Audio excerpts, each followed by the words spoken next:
Hospitals are meant to be places of healing, but what if some patients never left? In this chilling countdown, we're taking you deep into 10 of the UK's most haunted hospitals, where the walls whisper, shadows move on their own, and staff report terrifying encounters that defy explanation.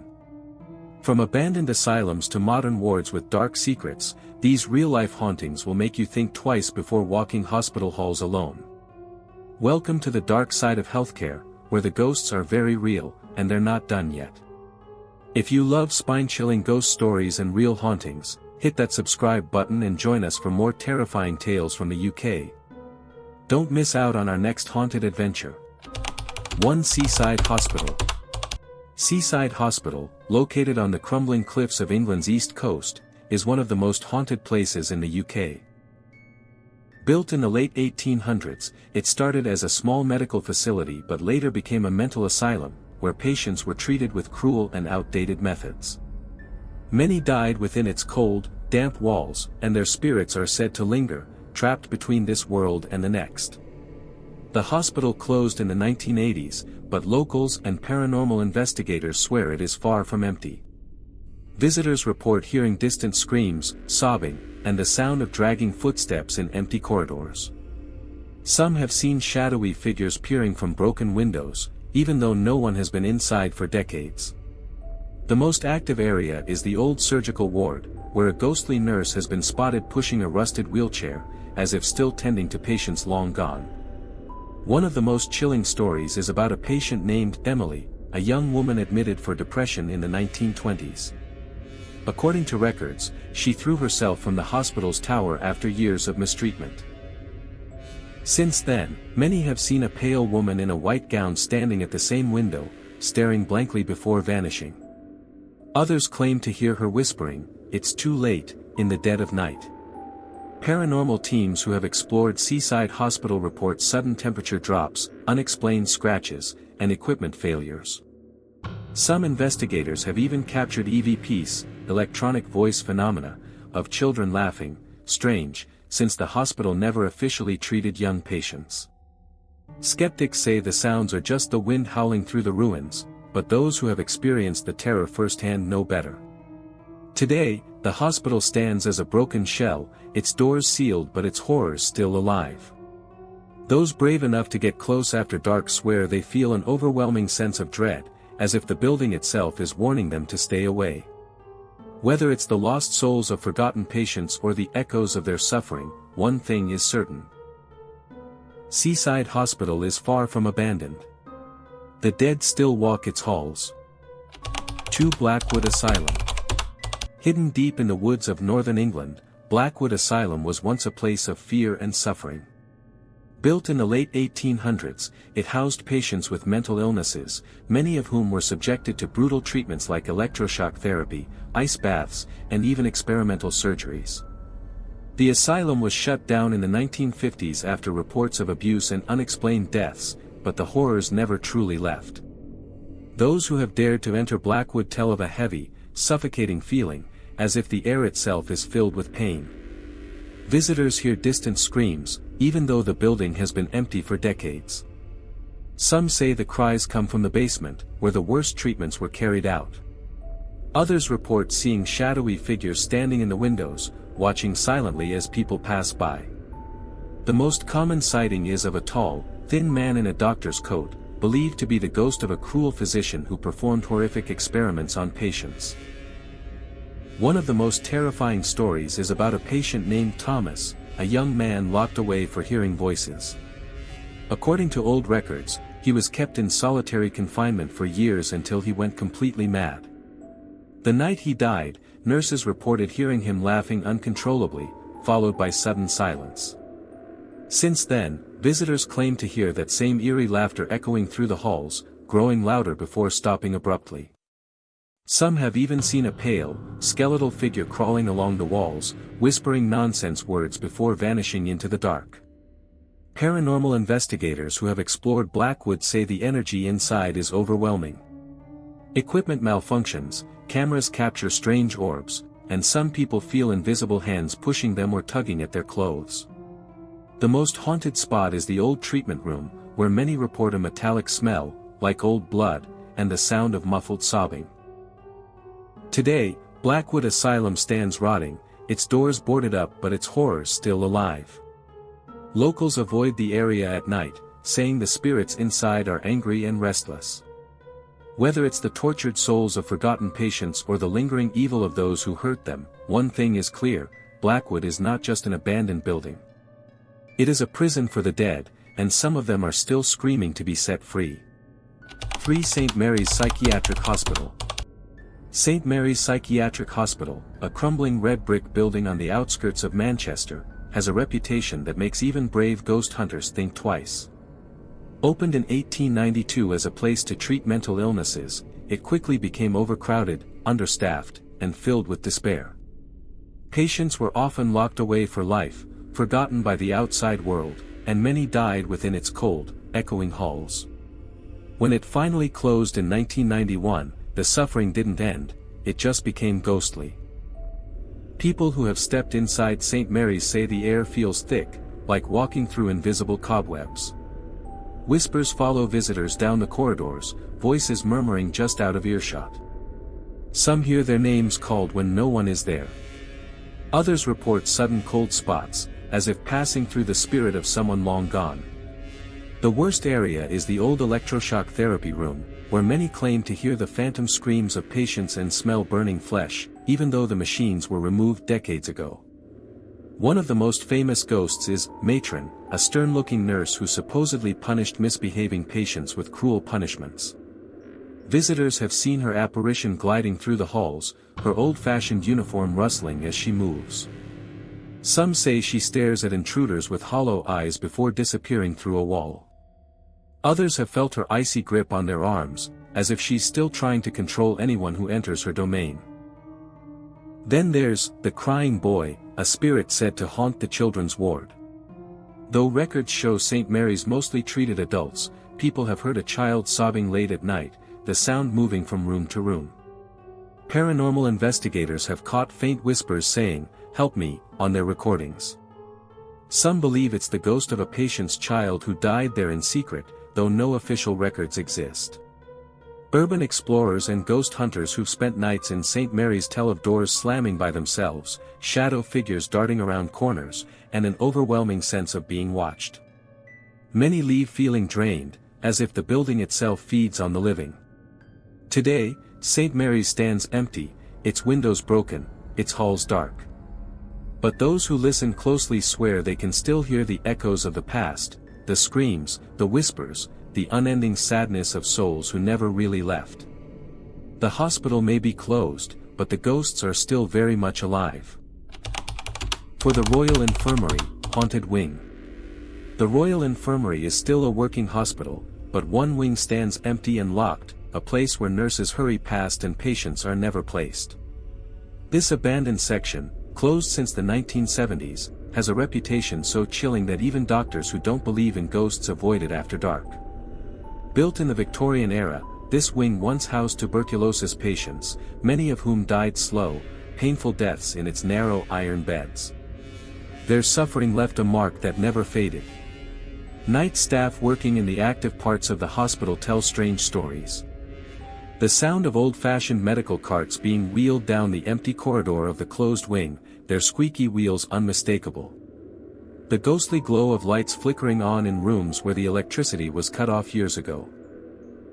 Most frightening are the occasional sightings of a gray-faced man in an old-fashioned hospital gown, seen standing at windows looking out at the modern world with confused eyes before vanishing. The most famous spirit is known as the Matron of Ward 7. Nurses have reported seeing a severe-looking woman in a 1940s uniform standing at the foot of beds, checking charts that don't exist. Some claim to have felt her bony fingers gripping their shoulders when they make mistakes. A cleaner once fled the building after seeing her reflection in a window, standing right behind her when the room was empty. Patients in nearby wards sometimes complain about being kept awake by crying coming from the sealed wing. One man recovering from surgery swore he saw a little girl in an old-fashioned nightdress standing in his room, holding a teddy bear with no eyes. When he called the nurse, the child disappeared, but the smell of antiseptic and old bandages lingered. Paranormal investigators who gained special permission to enter found their equipment behaving strangely. One camera captured what looked like a skeletal hand pulling back a privacy curtain. EVP recordings picked up labored breathing and someone whispering, "Help us," in an old Yorkshire dialect no longer spoken today. The hospital administration denies the hauntings, of course. But they've stopped trying to reuse the wing, leaving it to gather dust and ghosts. The cleaners won't go there alone, the nurses cross themselves when passing nearby, and everyone knows, some doors are better left closed. Because in the Royal Infirmary, not all patients check out when they're supposed to. Some are still waiting for their doctor's rounds, unaware that decades have passed and medicine can no longer cure what's wrong with them. 5 Greyfriars Sanatorium. Greyfriars Sanatorium sits alone on a windswept hill in Scotland, its broken windows staring out like empty eyes. Built in 1910 as a place to treat tuberculosis patients, it quickly became known as the last stop for those with no hope of recovery. Hundreds died within its cold stone walls, their final breaths taken in lonely isolation. When the sanatorium closed in 1962, the living left, but the dead never did. People who have dared to enter Greyfriars tell of an oppressive silence that presses down like a physical weight. The air smells faintly of disinfectant and decay, though no medical supplies have been kept there for over 60 years. Visitors report hearing weak coughs and moans coming from empty rooms, as if invisible patients still lie suffering in their beds. The worst area is the old treatment room, where many claim to hear the ghostly sound of a drill whirring and smell burning bone, a reminder of the brutal surgeries performed there. One of the most frequently seen spirits is called the Wheezing Man. Described as a thin figure in a tattered hospital gown, he's often spotted leaning against walls, struggling to breathe. Those who encounter him say they suddenly find it hard to draw a breath themselves, as if sharing his decades-old illness. Several paranormal investigators have captured his rasping voice on recordings, always saying the same 3 words, "Not much longer." Then there's the ghost of Nurse Agnes, a strict caregiver who supposedly punished difficult patients by locking them in the freezing cold basement. Staff and visitors report seeing her shadowy figure moving through the halls, her starched uniform rustling as she walks. Some have felt an invisible hand gripping their wrist tightly, cold fingers digging in like she's still trying to drag unruly patients to punishment. Others report hearing her sharp voice demanding, "Back to bed," when they explore certain wards. The most chilling story comes from a group of urban explorers who spent the night in 2018. They reported hearing children's laughter coming from the abandoned pediatric wing, though records show no children were ever treated at Greyfriars. When they investigated, their flashlight beams revealed small handprints appearing in the dust on the walls, moving toward them before vanishing. One member of the group swears something unseen tugged at his jacket and whispered, "Play with us," in his ear before they all fled in terror. Today, Greyfriars stands crumbling but never empty. The wind howling through its broken windows sounds eerily like human cries. Locals say if you stand near the gates at midnight, you can sometimes see faint lights moving behind the boarded-up windows, as if the doctors are still making their rounds, tending to patients who died long ago.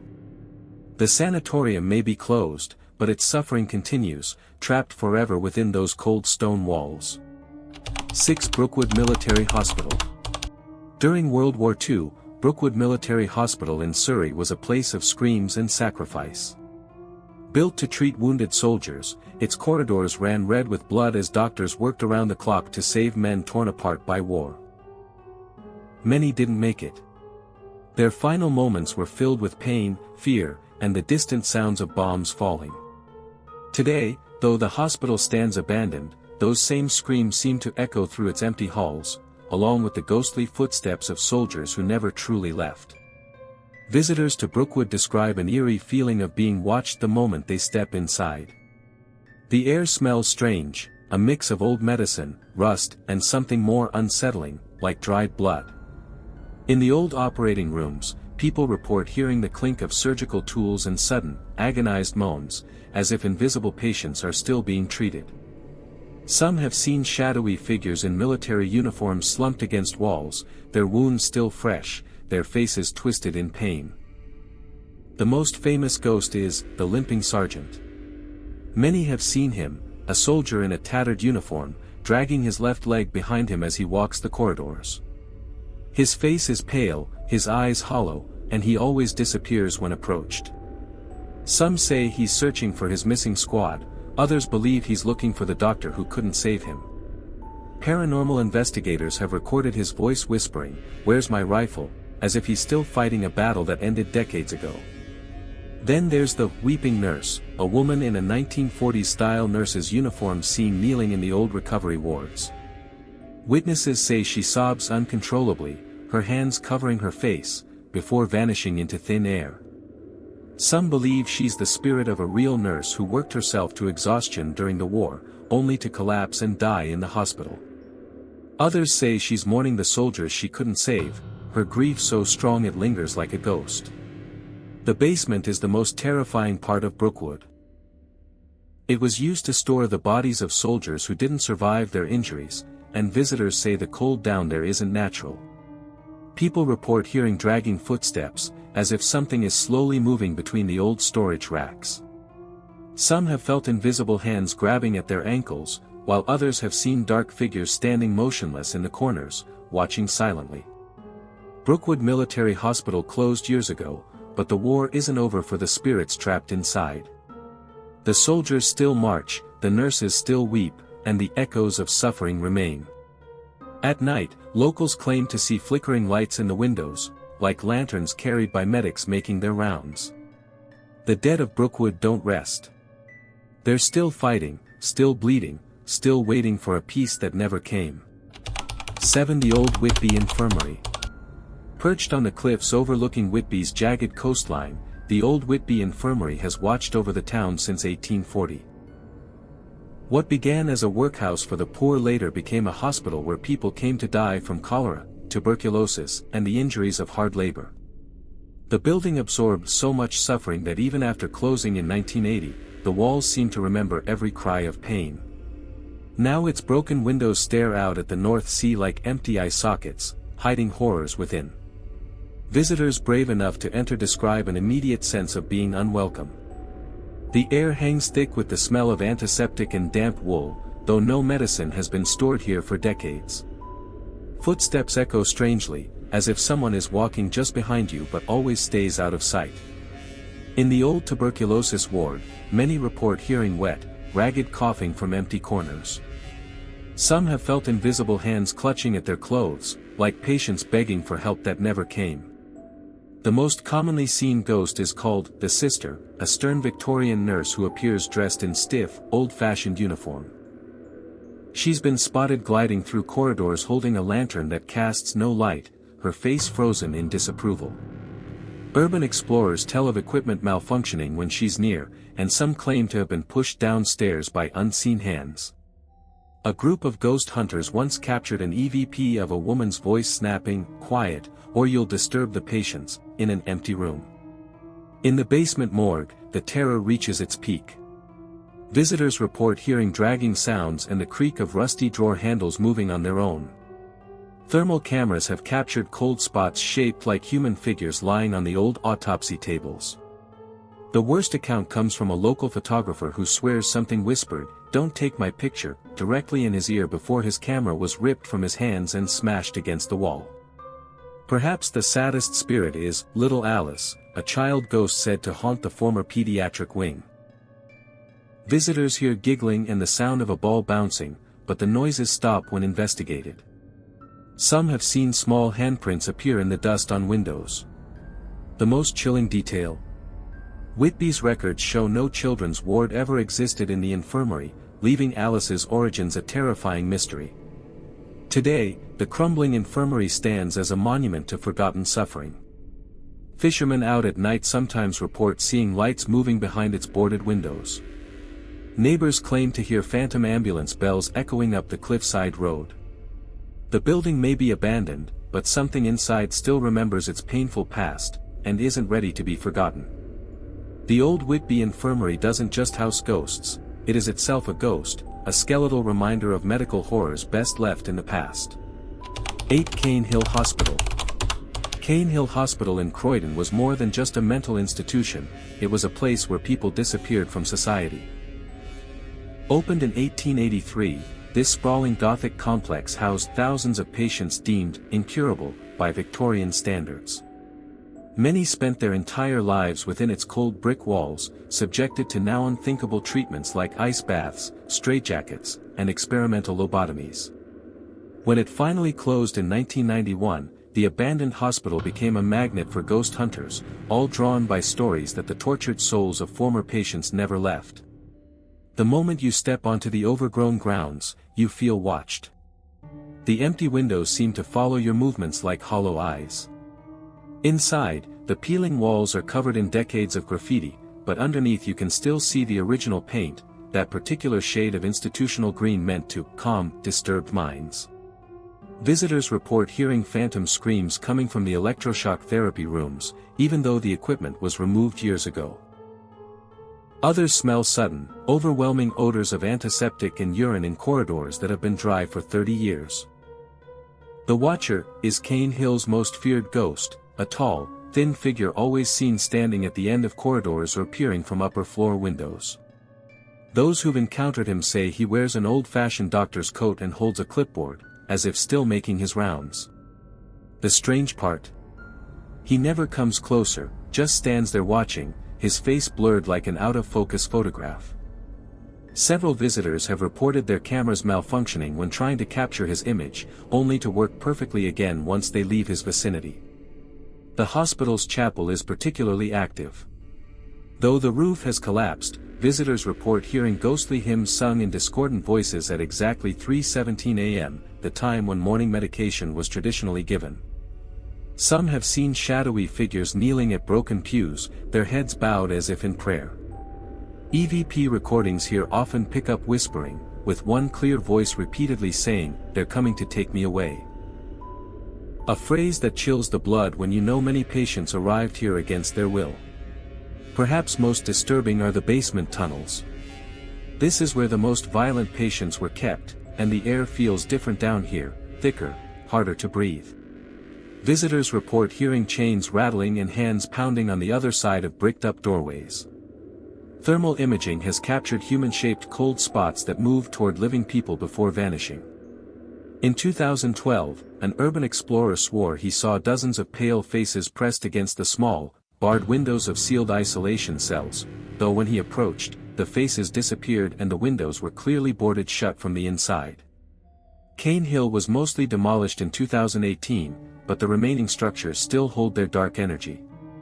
Security guards patrolling the site refuse to go there at night, reporting unexplained footsteps and doors slamming by themselves.